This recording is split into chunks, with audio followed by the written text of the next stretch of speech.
काय कारण आहे याच्या मागचं?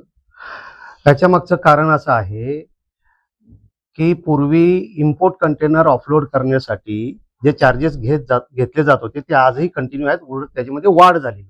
परंतु 1-1.5 वर्षापासून आता यांनी एमटी डेपोजनी एक्सपोर्ट कंटेनर जे पिकअप केले जातात त्या पिकअप साठी सुद्धा यांनी लो चार्जेस आम्हाला चालू केलेले आहेत आणि ट्रान्सपोर्टर भरतात आहे.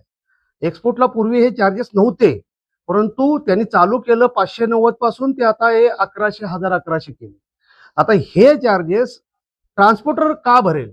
कारण आमचं कुठलंही कॉन्ट्रॅक्ट किंवा आमचे कस्टमर एमटी डेपोज नाहीत.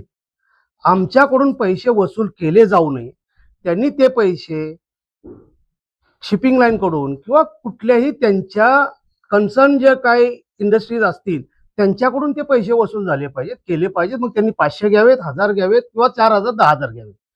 तो आमचा मुद्दा नाहीये. मुद्दाच हाच आहे की ते आमच्याकडून घेऊ नये. आणि म्हणून आम्ही 28 तारखेपासून स्वेच्छेने काम बंद आंदोलन करत आहोत. आमच्या गाड्या एमटी पिकअपसाठी जाणार नाहीत, म्हणजे एक्सपोर्ट पिकअपसाठी जाणार नाहीत आणि आमच्या गाड्या इम्पोर्ट ऑफलोडिंग साठी सुद्धा जाणार नाही.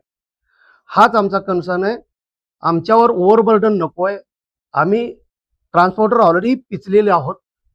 डिझेल वाढ असो, मेंटेनन्स कॉस्ट असो, गाड्यांची कॉस्ट असो, फ्रेट आमचा जो रेट आहे ट्रान्सपोर्टेशनचा त्याच्यामध्ये असो, त्याच्यामध्येच कितीतरी ट्रान्सपोर्टर, म्हणजे उदाहरणार्थ माझ्याकडे 180 मेंबर होते, आज फक्त 79 मेंबर्स राहिलेत, बाकीचे सगळे बंद झाले याच कारणामुळे. आणि आता आम्हाला ऑलरेडी हे बर्डन असून ते ओव्हर बर्डन नको आहे, म्हणून आम्ही 28 तारखेपासून स्वेच्छेने बंद करत आहोत.